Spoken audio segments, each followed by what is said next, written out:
এই বক্তব্য দিয়েছেন। সুতরাং আমরা মধ্য ফেব্রুয়ারিতেই নির্বাচন চাই 2026 সালে। তার আগে অবশ্যই পিআর পদ্ধতির মাধ্যমে নির্বাচন দিতে হবে। জুলাই সনদের আইনগত সাংবিধানিক ভিত্তি দিতে হবে এবং তার ভিত্তিতেই আগামী জাতীয় সংসদ নির্বাচন অনুষ্ঠিত হবে।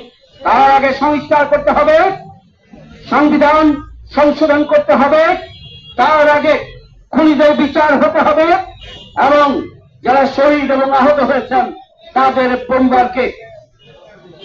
পরিবারকে প্রতিষ্ঠিত করতে হবে এবং রাষ্ট্রের পক্ষ থেকে তাদেরকে সম্মানিত করার ঘোষণা দিতে হবে। সংগ্রামী ভাই বন্ধুগণ, আসুন আমরা যে আন্দোলন শুরু করেছি এটি গণ আকাঙ্ক্ষা পূরণের জন্য আমাদের আন্দোলনের অব্যাহত থাকবে ইনশাআল্লাহ।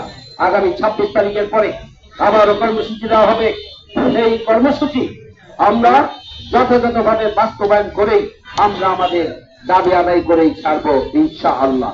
কারণ এই দাবি জনগণের দাবি, এই দাবি হচ্ছে 18 কোটি মানুষের দাবি, এই দাবি হচ্ছে খেটে খাওয়া মেহনতি কৃষক শ্রমিকের দাবি, এই দাবি হচ্ছে বাংলাদেশের অধিকাংশ রাজনৈতিক দলের দাবি।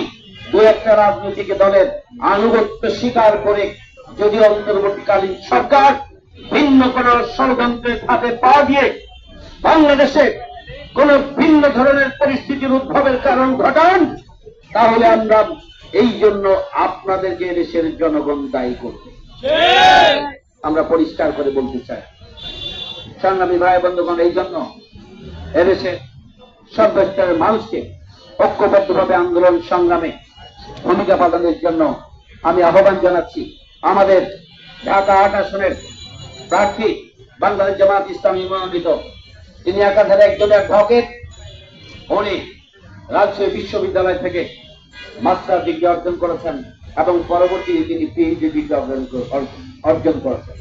তিনি এনভায়রনমেন্টাল ল এর উপরে তিনি পিএইচডি ডিগ্রি অর্জন করেছেন। তিনি একজন সমাজসেবক, তিনি একজন শিক্ষাবিদ, তিনি একজন ছাত্র নেতা, সাবেক ছাত্র নেতা, তিনি একজন লড়াকু সৈনিক।